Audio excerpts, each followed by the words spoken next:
بسم اللہ الرحمن الرحیم۔ ویلکم ٹو مائی چینل صراط مستقیم۔ کسی خاص وقت یا واقعہ پر نازل ہونے والی قرآنی آیات میں سے آج ہم دیکھیں گے سورۃ الاعراف کی آیت نمبر 163، 164، 165 اور 166۔ ان آیات کا ترجمہ کچھ اس طرح سے ہے: آپ ان سے اس بستی کا حال پوچھیں جو ایک سمندر کے کنارے واقع تھی، جب یہ لوگ ہفتہ کے دن مچھلی کا شکار کر کے زیادتی کرتے تھے اور مچھلیاں صرف ہفتہ کے دن ہی پانی کی اوپر والی سطح پر نمایاں نظر آتی تھیں، جبکہ ہفتہ کے علاوہ باقی دنوں میں اوپر نہ آتی تھیں۔ دراصل ہم ان کے فسق اور نافرمانی کی وجہ سے آزمائش میں ڈال رہے تھے۔ جب ان میں سے ایک گروہ نے دوسرے سے کہا، تم ان کو نصیحت کیوں کرتے ہو جبکہ اللہ تعالیٰ ان کو ہلاک کرنے والا اور سخت سزا دینے والا ہے؟ انہوں نے جواباً کہا، ہم تو اپنے رب کے سامنے معذرت پیش کرنے کے لیے ایسا کر رہے ہیں اور شاید یہ بھی پرہیزگار بن جائیں۔ مگر جب ان لوگوں نے اللہ تعالیٰ کی طرف سے آنے والی نصیحت کو فراموش کر دیا تو ہم نے برائی سے روکنے والے گروہ کو عذاب سے بچا لیا اور ظالموں کو ان کی نافرمانی کی وجہ سے سخت لپیٹ میں لے لیا۔ جب اپنی سرکشی میں وہی کام کرتے چلے گئے جن سے ان کو روکا گیا تھا تو ہم نے ان کو بندر بنا کر ذلیل و خوار کر دیا۔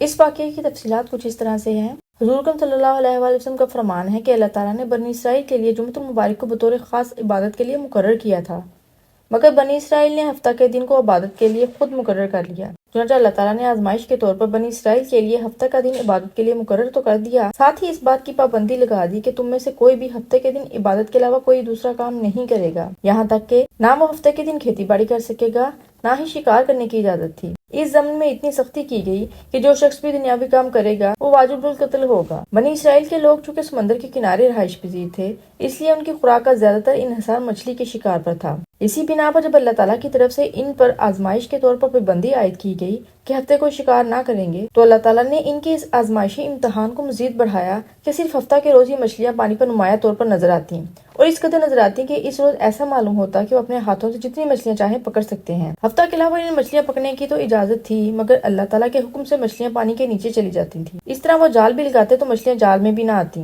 اب اس قوم کے چند افراد نے اس کے حل کے لیے یہ طریقہ نکالا کہ ہفتے کو وہ کنڈیاں لگا دیتے، اس طرح مچھلیاں کنڈیوں میں پھنس جاتی اور ان کنڈیوں میں پھنسی ہوئی مچھلیوں کو باقی دنوں میں نکال کر کھاتے رہتے۔ اس طرح ان میں مزید ہمت پیدا ہوئی تو انہوں نے اسی پر اکتفا نہ کیا، بلکہ انہوں نے سمندر سے تھوڑی دور جا کر بڑے بڑے حوض بنا لیے اور ایک نالی سمندر سے نکال کر ان حوضوں تک لے گئے۔ ہفتہ کو جب مچھلیوں کا زور ہوتا تو ان نالیوں کو کھول دیتے اور سمندر کے پانی کے ساتھ کافی مقدار میں مچھلیاں ان حوضوں میں جمع ہو جاتی اور جب ان کے حسب منشا مچھلیاں حوض میں آ جاتی تو نالیوں کو بند کر دیتے تاکہ مچھلیاں واپس سمندر میں نہ جا سکیں اور ہفتہ کے علاوہ باقی دنوں میں ان کو نکال کر کھاتے رہتے۔ ان حالات میں اللہ تعالیٰ فرماتے ہیں کہ ان کے 3 گروہ بن گئے تھے۔ پہلا گروہ وہ تھا جو اللہ کی نافرمانی کر رہا تھا اور ہفتہ کو مچھلیاں پکڑ رہا تھا۔ دوسرا گروہ وہ تھا جو خود شکار بھی نہیں کرتا تھا اور شکار کرنے والوں کو اللہ تعالیٰ کی نافرمانی سے روکتا بھی نہیں تھا۔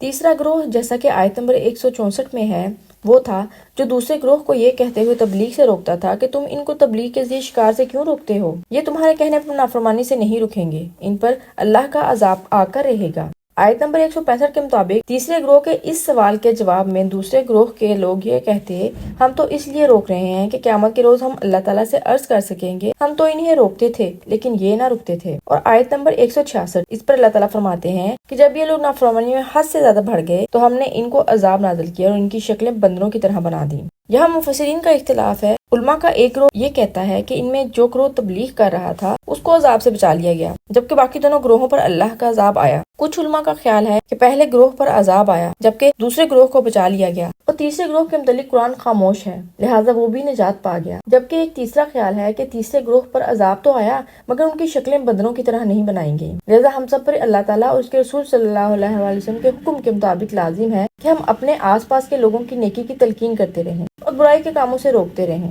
دین کی بات سن کر آگے پہنچانا صدقہ جاریہ ہے۔ اس طرح کی مزید ویڈیوز کے لیے میرے چینل کو سبسکرائب کرنا مت بھولیں۔